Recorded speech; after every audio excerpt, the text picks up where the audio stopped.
അങ്ങനെ രേണുവിനെ കൊണ്ട് നല്ലത് പറയിപ്പിക്കാനുള്ള കഠിന പ്രയത്നത്തിലാണ് നമ്മുടെ അക്ബർ ഇപ്പോൾ.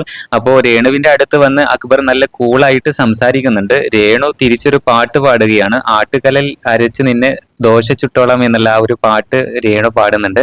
ആ സമയത്ത് അക്ബർ വീണ്ടും രേണുവിനെ കുറിച്ച് പാടുകയാണ്. രേണു എന്ന് പറഞ്ഞുകൊണ്ടുള്ള ഒരു കിടിലൻ പാട്ട് നല്ല ഈണത്തിൽ പാടുന്നുണ്ട്. അങ്ങനെ രേണുവിന്റെ മുമ്പിൽ വന്ന് അത്യാവശ്യം നല്ല സോപ്പിംഗ് ഒക്കെ ആയിട്ടാണ് വന്നിരിക്കുന്നത്. ആ സമയത്ത് ആരോ നമ്മുടെ അപ്പാനി ശരത്ത് വന്നിട്ട് പറയുന്നുണ്ട്, എന്തോ ടേബിൾ ക്ലീൻ ചെയ്യുന്ന കാര്യം എന്തോ പറയുന്നുണ്ട്. ആ സമയത്ത് നമ്മുടെ അക്ബർ പറയുകയാണ്, പോയി ക്ലീൻ ചെയ്യട, രേണുവിനോടാണോ നീ ക്ലീൻ ചെയ്യാനൊക്കെ പറയുന്നത് എന്നൊക്കെ പറയുന്നുണ്ട്. അങ്ങനെ രേണുവിനെ നല്ല രീതിയിൽ സോപ്പിട്ട് എന്താ പറയാ രേണുവിനെ കയ്യിലെടുക്കാനാണ് അക്ബർ ശ്രമിക്കുന്നത്.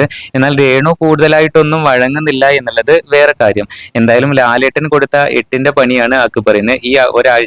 ഈ ആഴ്ച തന്നെ രേണുവിനെ കൊണ്ട് നല്ലത് പറയിപ്പിക്കണം എന്നുള്ളത്. എന്തായാലും രേണു അക്ബറിന്റെ സോപ്പിങ്ങിൽ വീഴുമോ ഇല്ല എന്നുള്ളത് വരും എപ്പിസോഡുകളിൽ നമുക്ക് അറിയാൻ സാധിക്കും.